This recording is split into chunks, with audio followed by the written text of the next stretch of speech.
بسم اللہ الرحمن الرحیم۔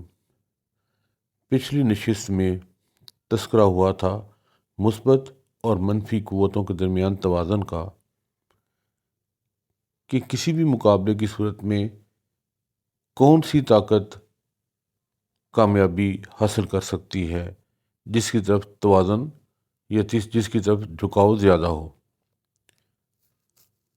اب ہم چونکہ مرحلہ وار چل رہے ہیں تو ہم اگلی بات جو کریں گے وہ ہے کہ یہ مثبت طاقتیں حاصل کرنے کے لیے بنیادی شرائط کیا ہے۔ مطلب یہ کہ انسان اپنے اندر مثبت قوتوں کو بیدار کس طرح کر سکتا ہے۔ تو اس کے لیے سب سے پہلے ہمیں اپنی ذات میں کسی دوسرے کو گزند نہ پہنچانے کی رضاکارانہ صلاحیت پیدا کرنی پڑے گی۔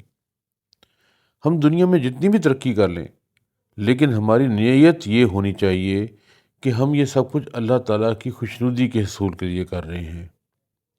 اگر ایسا کریں گے تو ہمارا کردار بالکل مختلف ہو جائے گا۔ پھر ہم اپنے آپ میں صلاحیت پیدا کر سکیں گے کہ ہماری ذات سے کسی دوسرے کو کوئی گزند نہ پہنچے۔ یہ تھی پہلی شرط، پہلی بنیادی شرط۔ دوسری شرط یہ ہے کہ ہمیں ہر وقت سچائی اور صدق بیانی سے کام لینا پڑے گا۔ یہ وہ چیز ہے جو بغیر چلے کے بھی انسان کے اندر قوت پیدا کر دیتی ہے، مثبت قوت پیدا کر دیتی ہے۔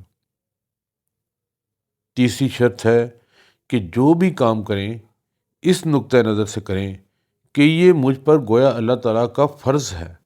خدمت خلق بھی فرض سمجھ کر کریں۔ اپنی تمام صلاحیتوں کو اللہ تعالیٰ کی خوشنودی اور دوسرے انسانوں کی بھلائی کے لیے استعمال کریں۔ اور چوتھی شرط یہ ہے کہ ہر حال میں حسن سلوک سے کام لیں، چاہے کوئی بدتمیزی سے بات کرے یا اکتا دینے والی گفتگو شروع کر دے۔ کسی کو مایوس نہ کریں، اس کی بات سنیں، اس کی کہانی کو ہمدردی سے سنیں، کیونکہ اس دور میں لوگوں کا المیہ یہ ہے کہ ان کی بات کو سننے والا کوئی نہیں ہے۔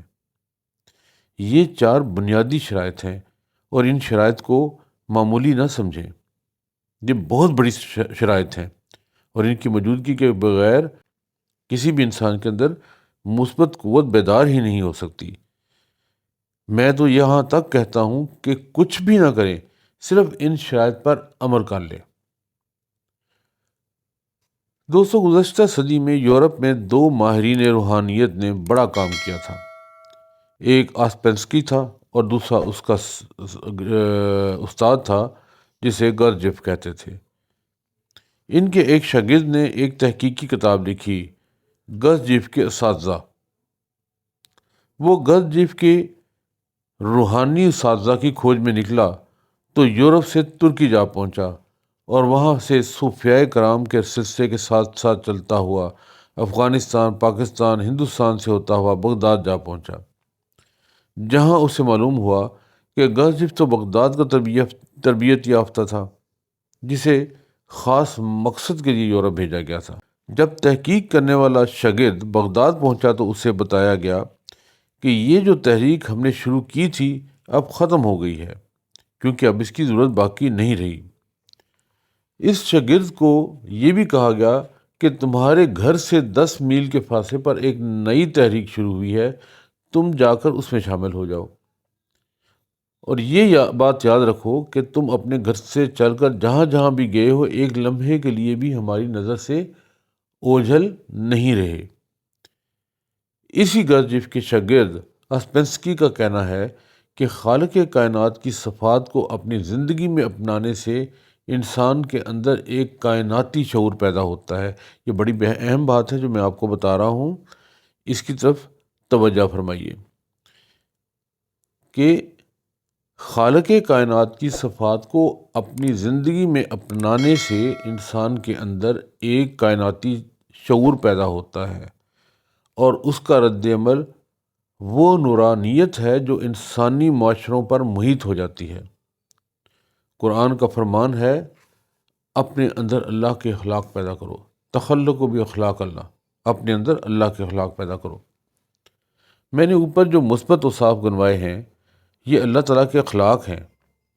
یہ چار شرائط جب آپ پوری کرتے ہیں تو کیا ہوتا ہے، جنس کی طرف مائل ہوتی ہے۔ آپ یہ کیفیات اپنی زندگی میں قبول کر کے ان کو جاری کریں جو خالق کا خاصہ ہے، تو آپ میں کائناتی شعور پیدا ہوتا ہے۔ اس سے پوشیدہ مثبت قوتیں بھی بیدار ہوتی ہیں۔ میرا نظریہ ہے کہ اس کائنات کی کسی اور کہکشاں یا سیارے پر انسان جیسی اشرف مخلوق نہیں پائی جاتی، کیونکہ حضرت صلی اللہ علیہ وآلہ وسلم کو کہیں اور مبعوث نہیں کیا گیا، اور کائنات کی ان کہکشاؤں سے نکلنے والی شعاعیں انسان کے وجود میں اتر کر اس کے اندر نور عقل اور تجزیے کی صلاحیت پیدا کرتی ہیں۔ نور عقل و شعور خاصہ ایک خالق کائنات ہے۔ باقی مخلوق میں یہ نور کسی حد تک موجود ہے، لیکن تجزیہ کرنے اور خود کو حالات کے سانچے میں ڈالنے کی صلاحیت صرف انسان کو ودیت کی گئی ہے۔ خلاصہ یہ ہے کہ تخلق باخلاق اللہ، اپنے اندر اللہ کے اخلاق پیدا کریں، اور ان اخلاق میں ظاہر ہے کہ حسن سلوک سے پیش آنا، سچائی کے ساتھ ہر بیان کو کرنا، لوگوں کی باتوں کو سننا، کسی کی بدتمیزی کو برداشت کرنا، یعنی صبر کرنا۔ صبر کرنا ایک بہت بڑی قوت ہے، اور اللہ تعالیٰ نے ہمیں صبر کرنے کی ہدایت فرمائی ہے، جبکہ خود اس سے بڑا صابر کوئی بھی نہیں ہے۔ سوچنے کی بات ہے کہ اللہ تعالیٰ جو کائنات کا خالق ہے، جو ہر بندے کو سزا و جزا دینے کا اہل ہے، قابل ہے، جو تمام قوت کا اکیلا مالک ہے، ہم انسان یا اس کی مخلوق اس کی نافرمانی کرتی ہے اور وہ اس کو سزا دے سکتا ہے، لیکن وہ صبر کرتا ہے۔ صبر اللہ تعالیٰ کا خاصہ ہے، معاف کرنا اللہ تعالیٰ کی حکمت ہے اور اس کا خاصہ ہے۔ وہ تمام قوتیں یا وہ تمام صفات عالیہ جو اللہ تعالیٰ کی ذات اقدس میں موجود ہیں، کہیں نہ کہیں اس کو فالو کرنا بڑا ضروری ہے اپنے اندر مثبت قوتیں پیدا کرنے کے لیے، اور یہی بنیادی شرائط ہیں جو اس میں آپ کے لیے بیان کی گئی ہیں۔ اگلا جو ہمارا ٹاپک ہوگا وہ بڑا اہم ہے۔ آپ لوگوں سے درخواست ہے کہ اس کو ذرا غور سے سنیے گا، کیونکہ ہم اپنے اس روحانی سفر میں چیزوں کو سمجھتے رہیں گے تو آگے بڑھتے رہیں گے، ورنہ وہیں پہ سٹاک ہو جائیں گے۔ بہت شکریہ، اجازت دیجیے، اللہ حافظ۔